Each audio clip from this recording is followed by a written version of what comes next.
Hi Teresa, how are you? Hi, I'm well. How are you, Melina? I'm doing well, thank you. Good. So let's talk about your lesson plan for tomorrow. Tell me a little bit about what your lesson is going to be about. Okay, so we are going to finish up the novel Roscoe Riley tomorrow. So he's really looking forward to the last 2 chapters, kind of bring it full close here, and wrap things up as well as verify any last predictions that we've made over the course of the last few chapters.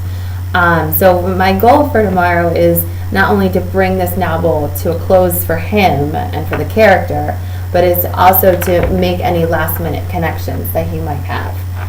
We've been working on personal responses and every day giving him 1 or 2 times to make a personal response.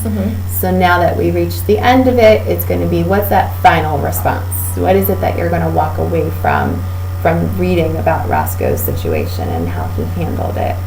So we're going to start off with that. And afterwards, we verified some vocabulary words today. So we're going to make a vocab flip book so you can take that home.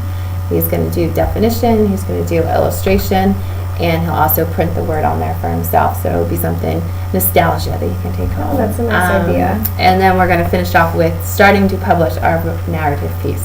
So it'll be day 1 of publishing for him. Great, how very exciting. Okay, so tell me why you decided to choose to teach this at this time. Well, I've been really focusing with him in regards to predictions, inferencing, and connections, because during the pre-testing, he wasn't connecting to the stories. He was just rather reading them to read them. So the more I've been working on him with this novel with connections, he's been making them more meaningful. So now that we're coming to the end, I want him to know there is one final connection that can be made. You always have a time to make a connection, even if it's at the end, and you don't think you have something. If you think about it, you can connect to the character in some way. So just making sure that his connections are meaningful, and they're not just the generic, well, he has a dog, I have a dog. Right. Making sure that he understands I can relate to Roscoe in any way. Great. So as you see the lesson unfolding, tell me a little bit about what your tutee will be doing. Well, I always start off with a discussion. It's always a 2-sided discussion. I try to make it as meaningful for him and as purposeful for the day's lesson. So we're going to start off with a discussion of which I'll ask a question, he'll respond. If he has a question, he asks me. So we really engage in a back and forth conversation. And he'll be doing the reading tomorrow because it's a short reading. So he'll be reading the text, and I'll be asking him questions throughout the course of the reading. And then I have some questions at the end for him, of which he'll just verbally give me his answer to. I'm not going to make him fill out a chart for tomorrow since it is the last day. I want it to be enjoyable for him. And then with the vocabulary, it's really going to be him. It's going to be his product. He's going to create the flip book. I'll have the template for him. I'll fold paper and staple it. But I really want him to put the effort into it and make it his own so he can take it home and he can be proud of himself. I think that's a great idea. Thanks. And so what will you be doing throughout the lesson? Throughout the lessons, I'll start the discussion off tomorrow, and I'll prompt him with some questions, some predictions for him to make, some things to think about while he's reading. And then during the reading and after, I'll be doing the same, giving him those questions, asking for him to elicit responses that require him to go into the text and to be able to say, well, this is where I found this answer, and these are the details that I used to make this connection. So really prompting him to be as explicit as possible tomorrow. Good. And with the vocabulary, just making sure that he's following the template and just guiding him using the chart that we made together. I think that's a good idea. Thank you. So how will you know if your lesson is successful? So what might you see your tutee saying, or hear him saying, or see him doing?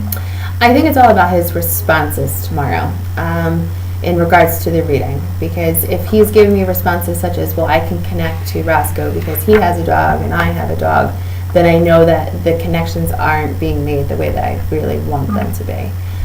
So I would need to make sure I make some changes. But I think that if he's giving me connections that are meaningful and he's able to dig down like he was prior, we talked about the word sentimental, and Roscoe had a sweater and he was able to make a connection to, well, I have my dad's trophies from bowling and they're sentimental just like Roscoe's sweater was sentimental, and that's a more meaningful connection because now he's making meaning of a vocabulary word in addition to the connection. Right. So just making sure that I listen to his connections, and making sure that with the vocabulary words that he's not just copying the definition off the chart. Even though it's his created definition, still being able to put something that he already created into other words. So just building upon that skill as we progress. Good, great. Okay, so let's talk about what you would like me to focus on during your lesson. Well, since he's been working on connections and predictions, I feel like I'm catching myself sometimes just going, oh, that's a great idea, or oh, I really like that. And I don't want to fall into providing feedback to him or praise that's really just generic and empty. Because I don't think that he'll benefit from it. So I think that during the reading and during the vocabulary time, I think it would be good to listen to the feedback that I give to him. Okay. To making sure that it's not empty, and making sure that is there a reaction from him, and am I noticing that reaction? So that I'm building my feedback that is appropriate for him, and he's able to use that as encouragement to continue to do well like he has. Okay.